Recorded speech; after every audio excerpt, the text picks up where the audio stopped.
President. Is the Ukraine minerals deal now dead, or can it be revived? What's your... Well, I'll let you know. We're making a speech. You probably heard about it tomorrow night, so I'll let you know tomorrow night. But no, I don't think so. I think Mr. President. it's a great deal for us because, Biden very, very foolishly, stupidly, frankly, gave $300 billion and $350 billion more accurately to a country to fight and to try and do things. And you know what happened? We get nothing.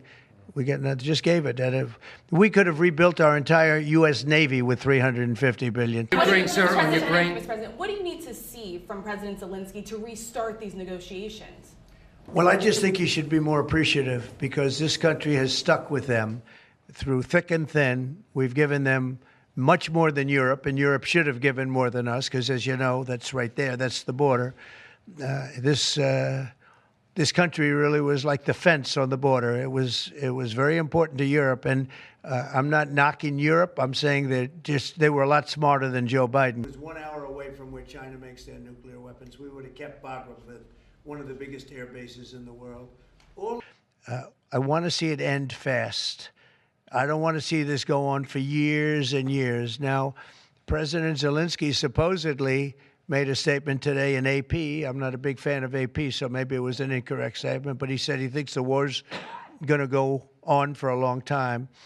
And he better not be right about that. That's all I'm saying. President, that'd be concerning to Americans. Read the statement. That Russia says that your administration's foreign policy is, quote, largely in line with their vision. Well, I'll tell you what, I think it takes two to tango, and you're going to have to make a deal with Russia, and you're going to have to make a deal with Ukraine.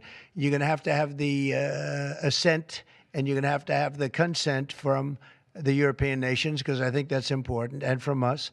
I think everybody has to get into a room, so to speak, and we have to make a deal.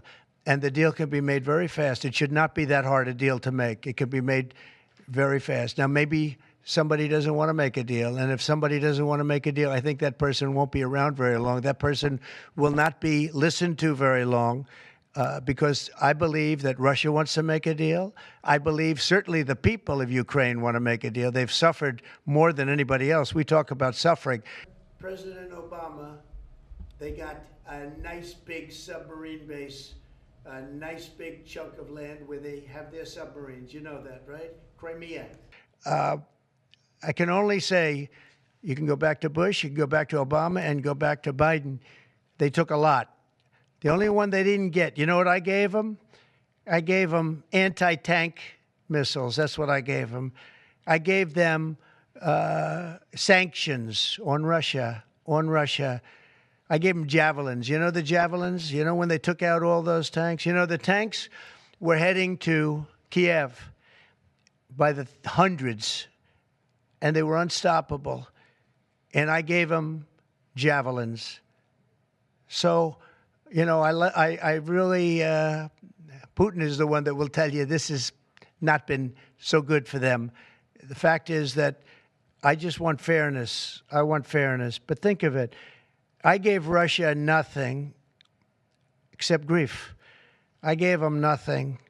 I gave them sanctions and javelins. That's what I gave them. Except grief. I gave them nothing. I gave them sanctions and javelins. And let me tell you, we have to make a deal because there are a lot of people being killed that shouldn't be killed. But remember, Trump gave them nothing and the other presidents gave them a lot. They gave them everything.